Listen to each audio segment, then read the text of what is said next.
Hi, everyone, and welcome to Liftoff with Jeanniey Walden. I'm your host, Jeanniey Walden.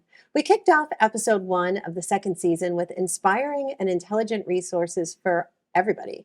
And this episode has even more to share. It's no secret that we're all feeling a little less motivated, not just to move, but to achieve new goals or take on a new activity or even a job.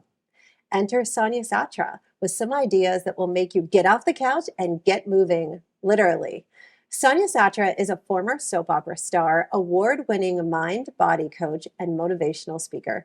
Her mission in life is to help people find their core purpose, overcome fear, and make their dreams a reality. So this is going to be a phenomenal conversation. Welcome to Liftoff, Sonia. Thank you. Sonia, why is the mindset reset so important right now? I think we all could use a mindset reset pretty much every day, every moment. I think there's so much going on in the world. There's so many stressors. There's just a lot to take in and to stay focused, to stay the course, to believe in possibility. I think we all could use a little reminder of that from time to time. It is so true. Explain your revolutionary Motosize program and how does it work hand in hand with the book? So Motosize really is a combination of mindset, like therapy, you sit, right? And fitness, you get in shape and you move. And they're both great. They both can have advantages. But when you put them together, amazing results can really happen. Because what we know is that when we move, our brains open up. We actually release this protein called BDNF, and it creates neurogenesis. You get more brain cells, and we can shift and change our neural pathways. It also makes us more creative, more focused. It taps that motivation center of your brain, so you feel more motivated, you have the energy. And harnessing all of that power, we then implement a process, a step-by-step. It's an easy 7-step process around achieving a goal. So you're really intentionally thinking about it, visualizing it, and tapping into what I like to call your body intelligence. And the movement really kickstarts that. And it's just incredible. Breakthroughs that come up, ideas that people have had, and the movement supercharges the mindset. So you're a big fan of exercising in the morning then, I'm guessing? Or moving? I think anytime you exercise is a good time. True. Right? How do your mindset tools paired with physical movement give you that greater motivation? Is it the release of the process that happens inside your body? Does it become addictive? What makes it all come together to fuel you for all of your successes? Because I know a lot of our viewers probably wishing they could be just like you right now. Well, I actually did a version of Motosize way before I ever dreamt that I was going to do Motosize. It was back in my acting day. It was in between. I had done Guiding Light, and I came off of that show with the imposter syndrome of, oh my goodness, I'm never going to work again. This, I'm a fluke. And I really embodied that negative belief, and I didn't work for a year and a half. And at one point I thought, oh my gosh, I know these mindset tools work because I used them to create the success. And now I'm using them to create failure. I'm asking questions, just the wrong questions, instead of what can I do to be a success? I'm like, why won't anyone hire me? My negative self-talk, instead of I can do it, was I can't do it. I'm going to lose everything. And so I knew I had to turn it around and fast. And so I started to run in the Santa Monica Canyon. I was in LA at the time, and I was running, and I would ask these questions of what can I do? Who do I know? Who can I reach out to? What do I have that I can use to propel my success right now? And it would start the subconscious going, and I'd come up with ideas like, oh, I know that person. Oh, I could reach out to that person. No, I need to do this. Like all these things would come up. And then I would do affirmations. And actually at the top of this mountain, I would yell out what I wanted to hear because I learned it would echo back. So I'd be like, you got the job. And I'd hear back, you got the job. And then I'd celebrate. So I get it into my mind and into my body. And after a year and a half of not working, 3 weeks later, I booked a national commercial. 3 months later, actually running down that trail doing this, they called me to come back and play psycho nurse Barbara on One Life to Live. Well, I'm not psycho, I promise. I've Not seen you as fantastic. Psycho Nurse Barbara. I have to say, you're actually not like Psycho Nurse Barbara in real life, which is a good thing and a bad thing because she was kind of awesome in her craziness. But so, who is the perfect candidate for this book? Who's going to immediately benefit? So honestly, I think anybody who wants something, who feels a little stuck, because movement also creates activity. It gets you unstuck. It gets you out of that place of I can't do it. Everything is impossible. So if you have that feeling, it's awesome. It will get you out of that, and it will start the mind going, and it will redirect your thoughts to something positive. If you know what you want, this can take it to a whole other level. I had somebody sell their company for 9 figures doing this process. Wow. I mean, incredible, because you'll strategize, you'll come up with little tweaks and ideas that can help you pivot to where you really need to go. Yeah. So, I think it's both. I think you have to be willing to move. Yeah. But the good news is, for people who don't like exercise, the biggest unexpected feedback was, I actually like this because I'm not thinking about exercise. I'm thinking about what I really want. And that gives you energy. So they both feed each other. The movement feeds your goals, the exercise, and it also makes it easier to exercise. I love it. We're going to sell companies for 9 figures, go to the canyon that tells us great things whenever we're down, exactly. Buy the book, and motocize ourselves to success. Sonia, thanks so much for being on the show. Everybody, stay tuned. There's more to come after the break. Don't motocize yet. It's time, everybody. You could be selected to be on TV as one of Liftoff's global innovators. Enter at liftoffcompany.com or JeannieyWalden.com. If you're selected as one of our winners in multiple categories, you will be flown to New York for an all-expense-paid trip and an interview right here on the set of Liftoff with Jeanniey Walden in January, to be aired in February of 2024. Don't forget to enter. Eszylfie Taylor has separated himself from the pack in the cutthroat business of finances, becoming one of America's top financial experts. His dedication and work ethic have resulted in an extensive list of awards and accolades. He joins us now with financial tips that everyone wants and should know.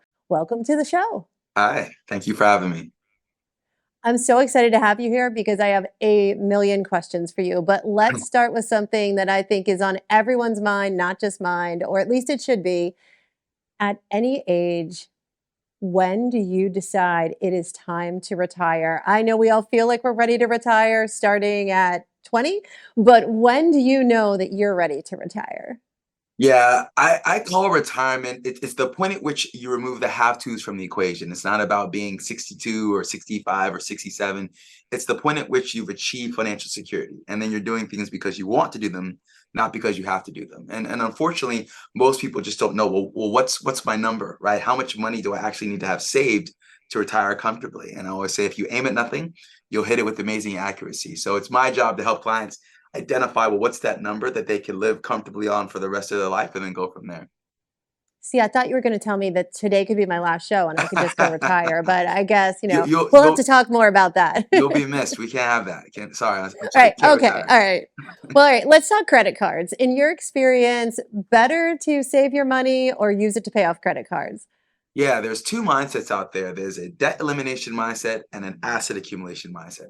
A debt elimination mindset says eliminate all debt at all costs, no matter what, right? And there's certainly worse things you can do than eliminate your debt. But I like to go one step further and look at an accumulation mindset. And an accumulation mindset asks, what is the cost of borrowing, right? And can I comfortably earn a rate of return higher on my money than the cost of borrowing? So credit card debt's one we're typically want to pay off. And I'll give you an example. If I'm buying a home and my mortgage interest rate is 4%, right? And then I can deduct that interest, it's highly likely that I'm going to beat a 4% return over the long term if I invest. So I'd carry that mortgage and invest my money. If I have a credit card debt at 20 or 25 or 30%, probably not likely that I'm going to beat a 30% return every year. So I'd like to knock that debt down first and then start investing more aggressively. Many of us, like me, are in charge of our aging parents. At what point do you start taking money out to save for assisted living for your living parents? And this is a question that I know anybody who is taking care of their parents really doesn't know the answer to it until you need to know it, and then you're in a rush. So tell us something we can do to plan. Yeah, the first piece of advice I would give people is you have to understand there's three things that work in life. There's people at work, money at work, and other people's money at work. And to the extent possible, I implore you to use other people's money.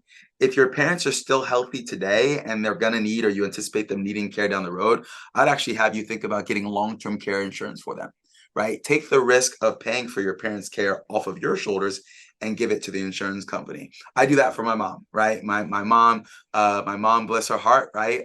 Used to take care of me, and that role is going to shift down the road, and I'm going to have to take care of her. So I'd rather pay a $400 or $500 a month premium and shift the $6,000 or $7,000 a month cost of care off to the insurance company than carry it myself.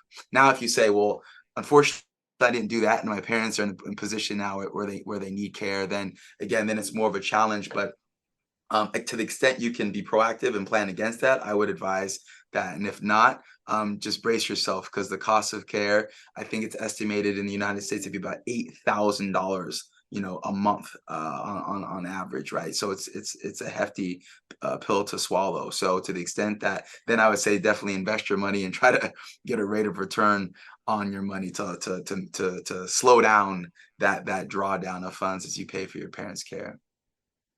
It makes sense. And if you're not taking care of your parents, you're probably taking care of your kids. So kids in college, rising student loan debt. Do you recommend taking out student loans for your children or having them take them out in their name? What's the Yeah, bottom line? this is tough. As a father of four girls, I get it. You want to take care of your children. I would say this though: when you're flying in an airplane, there's always an announcement that comes on over the loudspeaker, PSA announcement. And there's a drop in cabin pressure. What do they tell you to do? Put your oxygen mask on first, and then help the person next to you. And so, yeah, sorry, son, sorry, daughter, you're gonna have to get those loans, right? Because most Americans, as you'd pointed out initially, don't know what their retirement savings number is. They're ill-equipped to plan and be prepared for retirement. So paying $100,000, $200,000, $300,000 for your child's education can certainly put a damper on that. So your little Johnny and Barry, 18, 19 years old, they've got time to figure it out and work. And so to the extent that you can shift some of the loans and responsibility off to your children that have a 40 or 50 year, time horizon for retirement, oftentimes it's going to make more sense than you if you've got 8 to 10 years before you have to retire. And with your four girls, you're going to be needing your money for 4 weddings. Yes. So these are great tips. Thank you so much for joining us, Eszylfie. I think everybody's learned something today. Thank you for having me. All right, everybody, stay tuned. We will be right back.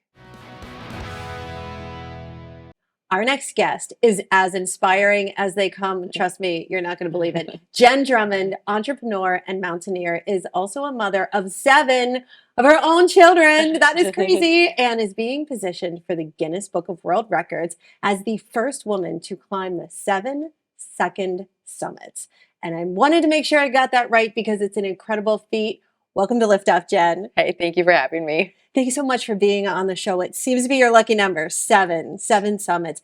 How did you decide to commit to such an incredibly large goal? Yeah, well, it started small, right? I think all of our goals start small and then they get larger and larger based on different people we interact with. So I was climbing a mountain called Ama de Blanc. I all of a sudden became a homeschool teacher because of COVID. Mm-hmm. And so my son was struggling with his math homework. And I'm like, we do hard things. He goes, if we do hard things, why are you climbing a mountain called I'm a Dumb Blonde instead of a real mountain like Mount Everest? I said, Ama de Blanc, honey, not I'm a dumb blonde, but thank you. And so then he upped the ante to Everest. I hired a coach. A coach gave me a book to train.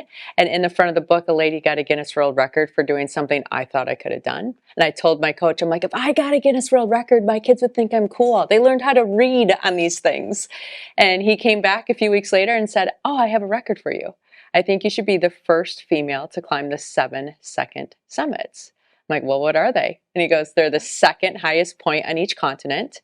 He goes, 7 continents, 7 mountains, 7 kids. Sounds like a jackpot. I said, you know what? It does. Let's give it a shot. So that's how it started. Lucky 7. That's Lucky a great 7. story. So When you started out to climb these, did you achieve them all on your first try? And what are some of your favorite and least favorite Summit Challenge stories that you have? Oh my goodness. Okay, that's a loaded question. No, I did not summit each of them on my first try. So 2 mountains took 2 attempts. K2 was one that took a second attempt, and Mount Logan, which is the second highest point for North America, took a second attempt. 7 mountains, they all have their own unique story, and there's special things about each one of them that I'm very grateful for the experience. I will say the failure on K2, on my first attempt, one of my teammates died in an avalanche. And so I had the opportunity to continue to climb or to turn around, and I value people over peaks. So I turned around, came down, took care of my team, went home. When my kids asked, did you summit? I said, no, but I had success. I go, what do you mean? I said, I showed up as someone I'm proud of. And when we do things in life, who we are is more important than what we achieve. And so I really felt that story leaned into that and was helpful for them. When I went back to go climb K2 in 2022, I summited, but the real success was right before I left, I'd found out that there was a female that wanted to climb from Pakistan. She didn't have the resources. I brought over gear for her, helped pay for her, and 30 minutes after I summited, the first Pakistani female stood on top of her country's prized peak. And so I feel like that failure actually set me up for more.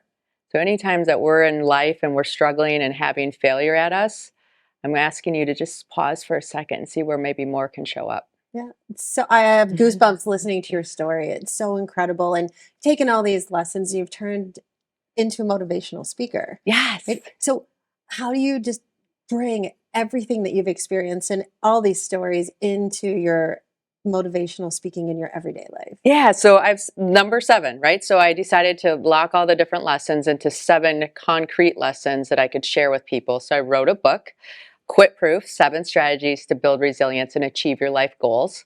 Because we all have these things that light us up inside, and we don't want us to quit on those. Because if I do me and you do you, then everybody benefits worldwide. So I plug those into 7 fun lessons, and then I get to go speak about them. And it's so fun to exchange the stories and have the aha moments for other people. And then they report back to me and say, hey, I did this because you came and talked to us, or I did this because you came and talked to us. And that's the real win. Jen, I am so sure you've motivated our audience and our viewers. Thank you so much for being on the show today. We really appreciate it. These are great stories, great lessons, and can't wait to read the book. Great. Thank you. Awesome. So stay tuned, everybody. We're going to be right back. Get your goals ready. We're going to do a check. Welcome back. Peter Goldstein is a seasoned executive and entrepreneur with more than 30 years of experience as a C-suite executive for public and private companies. He's the author of the brand new book, Entrepreneur's IPO, The Insider's Roadmap to Taking Your Company Public. Welcome, Peter. Jeannie, thanks so much for having me. It's great to be here.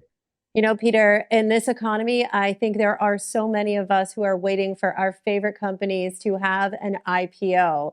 Tell me, why did you write this book? Yeah, Jeannie, I wrote the book because I know firsthand how volatile and chaotic it can be to execute an IPO.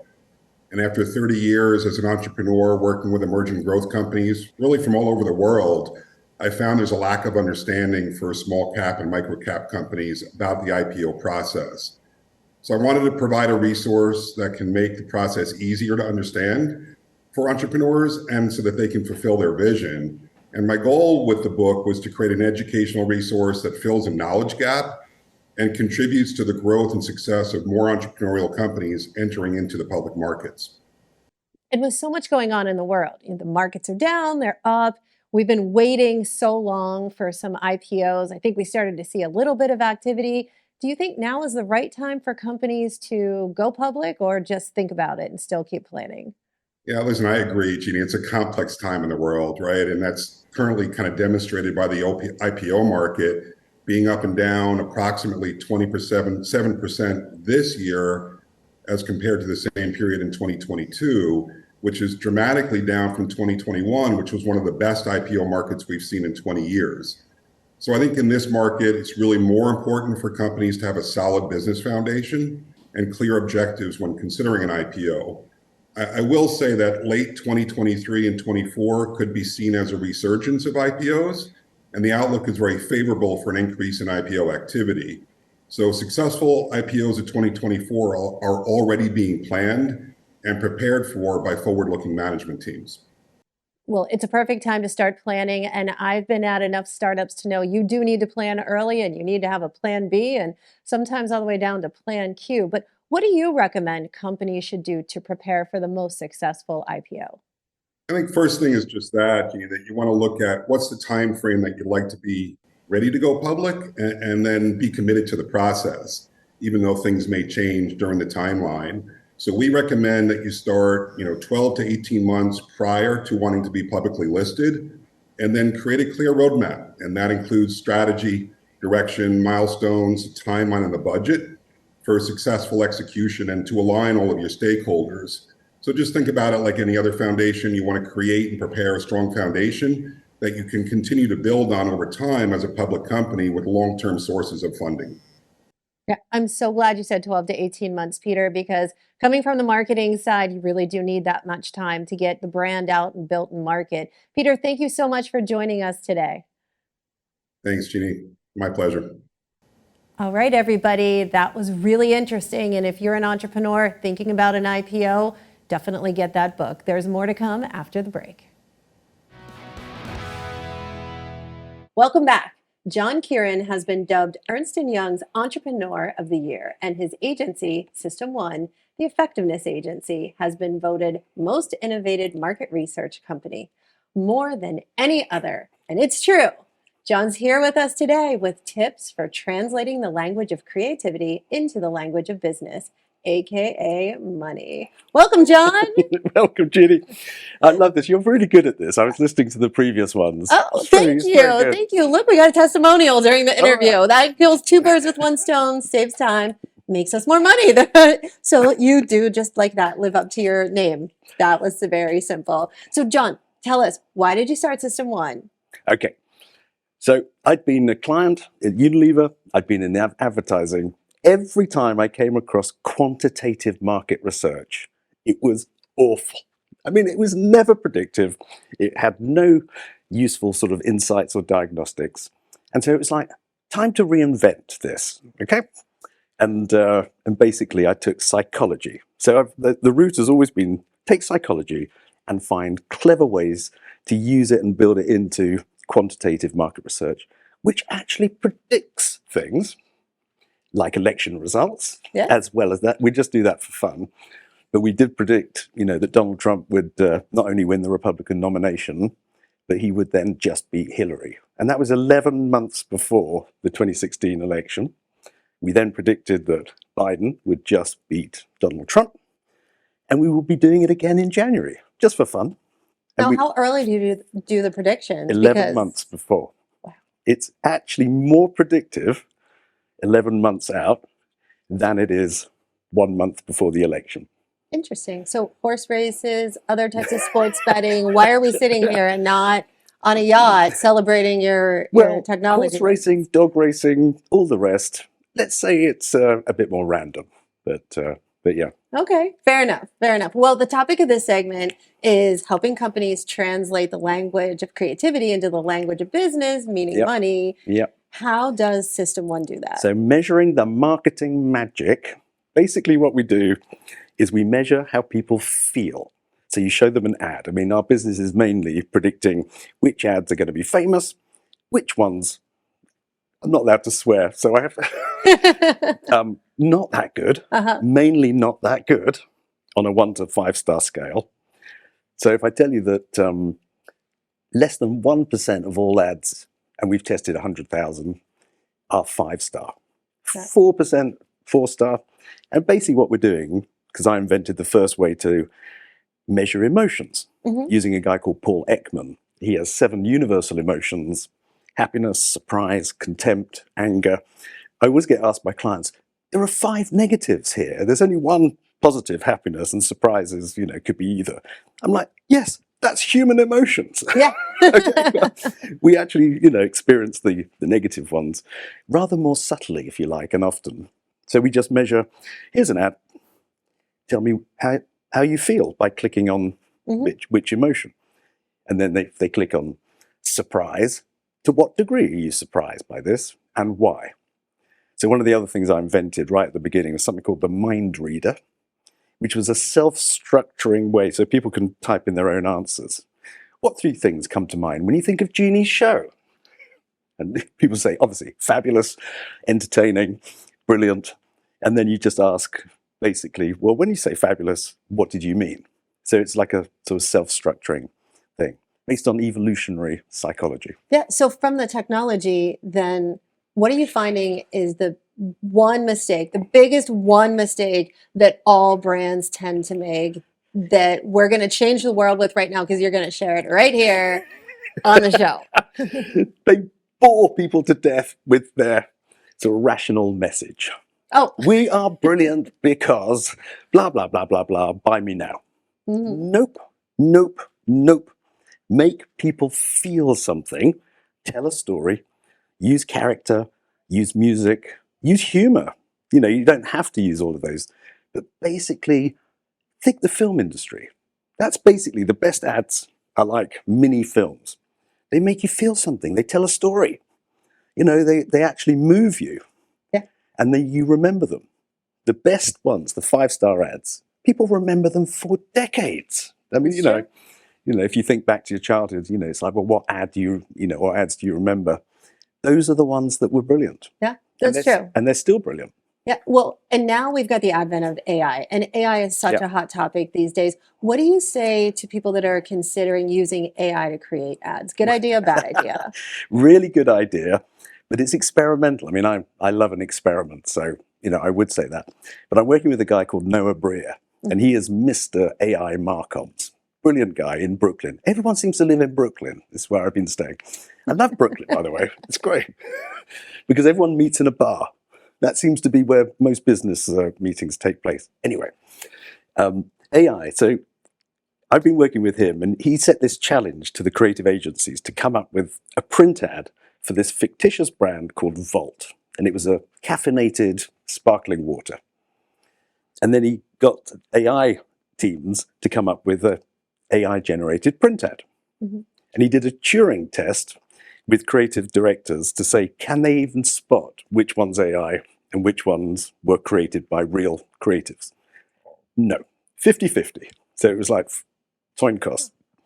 And then I tested all 11, and the best and the worst were AI generated. So Interesting. I think in the creative industry, what's going to happen is you still need that, if you like, man-machine combination. But creators will need to get really good at briefing the AI, push the button, 30 options, and then you have to select, curate, tweak, and go again. So true. It's such that's great the way. information. Well, this has been a fabulous conversation, very inspirational, very educational. And your suggestions around successful brands are the way that I've built brands all along. So I feel kind of happy about that. John, thank you so much for Jeanniey, being thank on you. Liftoff. Really appreciate it. And thanks so much to all of our audience for watching. That's it for us on Liftoff today. You can follow us on social for great content, tips, and behind the scenes. We'll see you next time. The proceeding was sponsored by Liftoff Enterprises, LLC.